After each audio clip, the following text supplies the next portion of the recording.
Hey folks, welcome back to another review with yours truly, Sam Healey, right here on the Dice Tower. This is another revisited review. 8 years ago, I reviewed Rise of Augustus on the Dice Tower, and I thought, might as well revisit it, might as well see how it holds up over the years. So, let's get down to the table and take a look.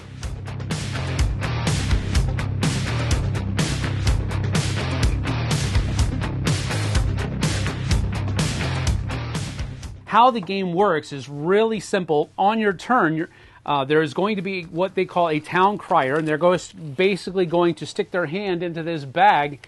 And in this bag, there are 23 tiles that have different kinds of symbols or icons on them. And those icons or symbols relate to the requirements for each of these provinces in order to control them. And the idea is that whenever you flip over a tile from this bag, or rather, when you pull a tile from this bag, everybody at the table will be able to place one of their legionnaires on one of the matching icons on the provinces that are in front of them, and that represents that they're spending resources to try to control that province or to try to control that senator. There are two basic kinds of cards in the game. There are provinces and there are senators, and they both have different things. The anatomy of the cards are basically right here on this side of the card are all of the requirements to control that province or senator. The number of victory points at the end of the game that province or senator is going to score you during the course, at the end of the game, rather. And then over here are some reward banners that once you control this senator, he's going to give you, for example, this one's going to give you 2 more legionnaires that you can use for the rest of the game. This one allows you to, when you are choosing a province card or a gold card to replace him after you finished him, you can get 2 that round instead of just 1, which gives you more choices to have later on in the game. So basically, the town crier will stick his hand in the bag and pull out one of the tiles. And for example, this one is a wild. So you can basically put one on any single one that you want. So I'm going to go ahead and choose to go after this one right here. This person will choose to maybe do this one over here. And now they're going to pull another one from the bag. And this is the double swords icon. So I have to look to see if I have any double swords. This one is the only one that I have, and I have 2 of them. So I place one of them there. Over here, a lot of double swords, so maybe they'll go for the one that has the fewest number of required symbols, whatever you might think, and it continues like that. So now there's a chariot. So now I'm going to be able to choose to place it on one of my chariots. Since I already started working on that one, I'll go for there. Over here, chariots, there's one here. That's definite. We're going to go ahead and place that right there. And so we will continue, and another bag comes out, and it's another wild, so we will put that one right here. And then over here, a wild can be anything, so they will go ahead and put it on this shield right here, which means that they have fulfilled all of the requirements for that province. At that point, the person has to yell Ave Caesar if they want to. They don't really have to, but if you want to, which means that they have finished that province. So first things first is they clear all of the legionnaires off of it that they needed, and if it had any rewards over here, then they would be able to claim those rewards. Since this is a wheat-producing province, they actually get to claim one of these things out here, and that is the wheat-producing thing. It's kind of like a longest road type mechanism, where whoever has the most during the course of the game gets to take it. Whoever has it at the end of the game gets 5 points, but they'll be able to put that over here and claim it. Now the only way that they can lose it is if I will get more wheat-producing provinces in my completed territories. But now, what they're able to do, you're always going to have at least 3, so they get to come over here and pick. So they did a green province over here. Maybe they want to try to go for this one, which is 1 of each. So they'll take this one right here, and that replaces there, and that's the end of that round. A new card comes out, and we continue. Now, we did talk about these a little bit when this objective was taken, but There are a couple of different things going on here. This gold one is works the same way as the wheat as we talked about earlier. But this top row here is kind of like a push your luck mechanism. As soon as you accomplish 2 controlled province cards, at this point, province or senator cards, you can take this. Or you can renounce it and move on and start working towards the next one. If you pass it up, you can never go back and get it. So that's what happens on this top row here. So you're always trying to move further along to hopefully get 6 provinces first and gain those 10 points. The bottom row of rewards, however, are different things that can be met first. So the first person to control 3 senators will be able to take this and score 2 points at the end of the game. The first person to have 3 green provinces will be able to take this. The first person to get 3 pinks or 3 oranges can take one of those 2. This one is if you control one of each of the different colors and a senator, then you're able to take that one for 6 points. Now, the end of the game is triggered when one person has controlled 7 objective cards, and then the round is finished, and whoever has the most points at the end of the tabulation is the winner. When you tabulate points, use this handy-dandy tabulation sheet. You're basically going to get points from all of your reward tokens that you were able to take, straight-up points that your objective cards have given you, like these right here. And then there are 1, 2, 3, 4, 5, 6 different spaces for you to tabulate scores for these that have a question mark on them. And so these are different kinds of objectives that will give you different kinds of points. This senator will give you 3 points for every standard icon in your controlled objective cards at the end of the game to a max of 15. So he will score you a maximum of 15 points, but he basically gives you 3 points per standard icon. This guy right here will give you 5 points for every red icon banner that's in your controlled provinces or objectives. And basically red banners will make other people lose things like controlled objectives or legionnaires or what have you. So this one will give you, this card will be worth 4 points for every pink card in your controlled provinces. So there's a number of different ways that you score points with that. And then whoever has the most points after you sum all of those up is the winner.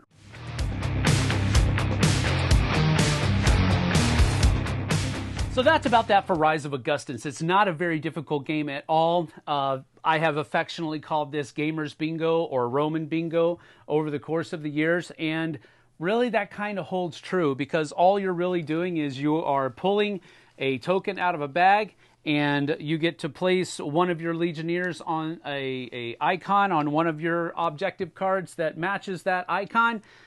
And that's pretty much it. The decision-making process is pretty simple. It's basically choose which symbol on your cards that you're going to place it on. Sometimes you don't even have that symbol on your cards to place it on, so it's really not that difficult. There isn't a whole lot of crucial decision-making that you have to do here. It is a race for a lot of those objective tokens that are available to everybody at the board.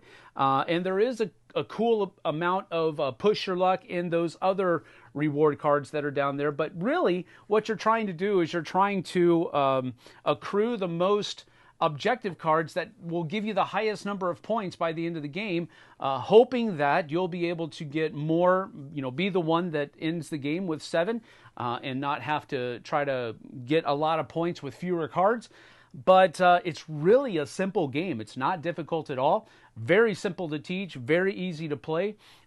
So that's kind of it for my final thoughts. Now, let's get to my pros and cons.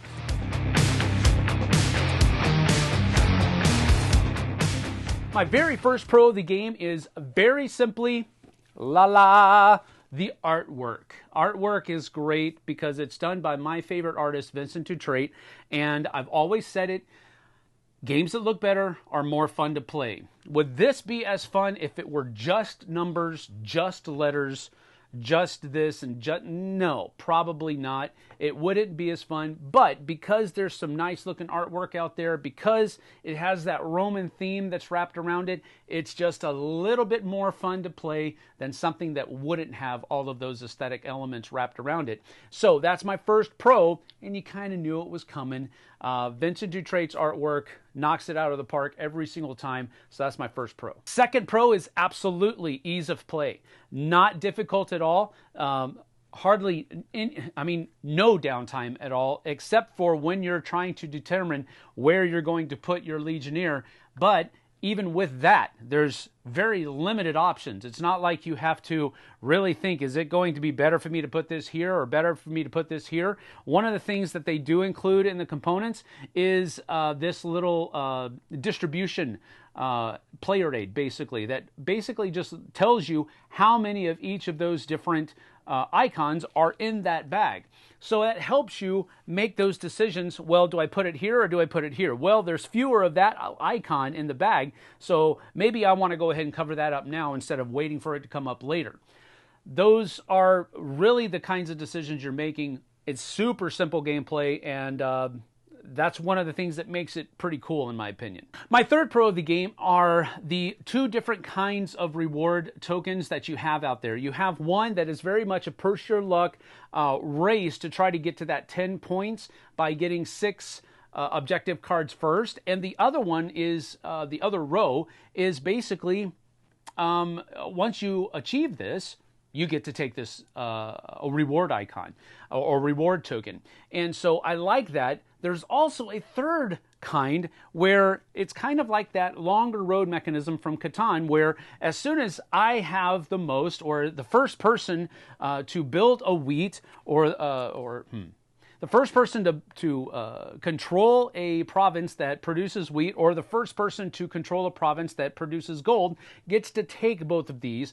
And now it's becoming kind of a race to have the most of those kinds of provinces throughout the course of the game. And then whoever owns these at the end of the game gets that extra 5 points. So there's really 3 kinds of reward tokens. And I like that because it raises the tension level of what would kind of be a pretty dull game, if I can put it that way.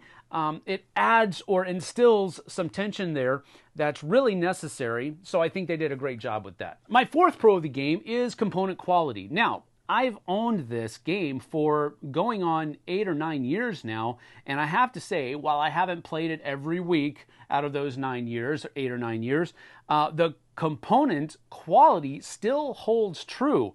These cards are nice linen, nice stock, nice linen finish cards. The tokens are all very sturdy cardboard. The Legionnaire meeples, if we can call them that, they're still using this kind of component in a lot of different games, so it still feels current as far as that's concerned. So there isn't really there really isn't anything bad about the component quality. This would probably be very similar to the component quality of many games that would come out today. So for this being an 8 to 9 year old game, wow. I think the component quality is held up well, so it's my final pro. Now, with that being said, I do have a couple of cons, and the first con is quite simply this right here. I don't know what they were thinking, but I hate rule books that are these huge pamphlets. I hate these things. I don't like how unwieldy it is. I don't like how large it is. There's a number of things that I don't like about this. Now, with that being said, it's written well. There's not a whole lot of questions that come up over the course of the game. All of the information that you need is here. My con is the format of the rule book is so unwieldy, and I don't want to look like I've got a map and I'm trying to navigate where I'm traveling next. I don't want to do that. And on top of that, the player aid is right here. A good player aid, don't get me wrong, but again, it's really large, and it's very informative, but it's very large. So it takes up a large footprint on the table. as a player aid, I would have liked to see something like this be a little bit smaller.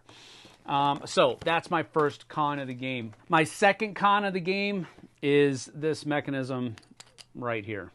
I don't necessarily like, boom, do that, boom, do that. Now, here's the thing. If this game were longer, this would be a huge con for me. But because it's such a short game, it's not that big of a deal. Recently, my wife and I have played this a couple of times, and we actually did it on the flip side. We played it live twice in 2 hours with me teaching how to play the game. So that kind of tells you you're really only looking at 30 to 40 minutes per game. But here we go. Look at this. There were multiple times my wife was actually starting to keep track. Well, that's 4 turns I couldn't do anything. Oh, wow, that's 5 turns I couldn't do anything. And when that is kind of trying to, when that's working against your fun of the game, that can really kind of upend whether or not you're enjoying the game or not. So it is a con for me, but for me it's not as big of a con because you're 30, 40 minutes time invested and it's over. And did I have a good time? Yes, I had a good time with the game. So it's not that big of a deal. In a longer game, this kind of mechanism would really rub me raw. But in this one, it doesn't really do it that much.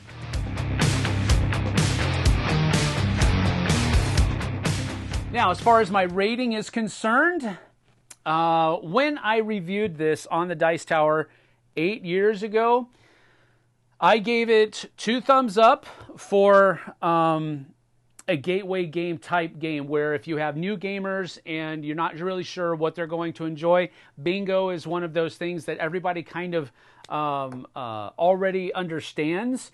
So you can kind of, the main mechanism here is kind of already understood, and you only have to teach a few other very fringe type things. So I can definitely see that. This as a gateway game gets very high marks. And then I also gave it just 1 thumb up as a gamer's game, being basically a palate cleanser, something that you play in between 2 larger games to kind of rinse your mouth out from the last theme and get it ready for the next one. And I think it also works true for that here. So, let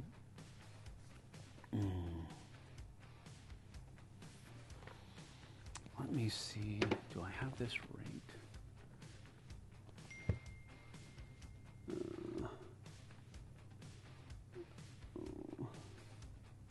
I do have it ranked. Okay, 7.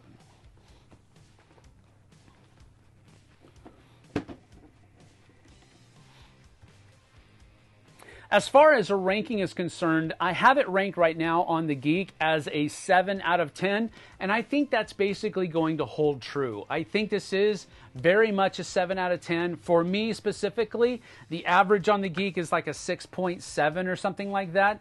So I think the extra 0.3 of a point there is definitely the artwork for me. Vincent Dutrait's artwork is a lot of his games I just simply buy sight unseen, whether I know what the mechanisms are or not, just because I like the artwork that the guy puts into it. But with that having been said, I think 7 out of 10 is a very solid, great rating for this game. So my revisited review, it stays true. 7 out of 10, and that will be that. Thanks for joining me. We'll see you guys and gals on the flip side. Take care.